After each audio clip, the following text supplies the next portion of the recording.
السلام علیکم ویورز، کیسے ہیں آپ سب؟ امید کرتا ہوں خیریت سے ہوں گے۔ آج جو ہماری بات کا موضوع ہے وہ ہے تعلیم یافتہ عورت کا خوف یا مرد کی کمزوری۔ ایک پڑھی لکھی باشعور عورت صرف تعلیم یافتہ نہیں بلکہ ایک آئینہ ہے جو سماج کے خود ساختہ اصولوں کو بے نقاب کر سکتی ہے۔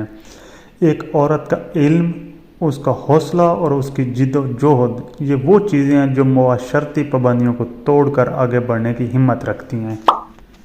تمہیں پڑھی لکھی عورتوں سے نہیں بلکہ اپنے وجود کی ناپختگی سے ڈر لگتا ہے۔ تمہیں اس بات کا خوف ہے کہ اگر عورت کتابیں پڑھنے لگے، فلسفہ سمجھنے لگے، سوال کرنے لگے تو تمہاری وہ مصنوعی عظمت اور خود ساختہ برتری دھڑم سے گر پڑے گی جسے تم نے جہالت کے ستون پر کھڑا کر رکھا ہے۔ تمہیں ایک سادہ واجبی سی تعلیم یافتہ عورت اس لیے پسند ہے کیونکہ وہ تمہارے کسی بھی جھوٹے نظریے پر تالیاں بجا سکتی ہے، تمہاری ہر بے وقوفی پر ہاں میں ہاں ملا سکتی ہے، تمہارے اندر کی کھوکھلی مردانگی کو چیلنج نہیں کر سکتی۔ لیکن مسئلہ عورت کی تعلیم کا نہیں، تمہاری کمزوری کا ہے۔ تمہیں ایک پڑھی لکھی باشعور عورت کے الفاظ میں وہ آئینہ دکھائی دیتا ہے جو تمہاری اصل شکل کو تمہارے سامنے لا کھڑا کرے، اور یہ منظر تمہاری انا کے لیے ناقابل برداشت ہے۔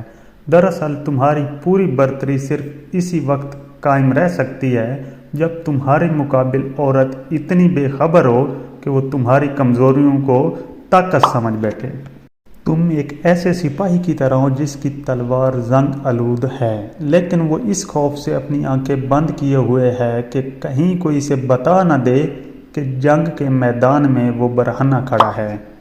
تو سنو، فلسفی عورت سے خوف زدہ ہونا چھوڑ دو، کیونکہ علم کسی کے قد کاٹ کو چھوٹا نہیں کرتا، البتہ جہالت ضرور کر دیتی ہے۔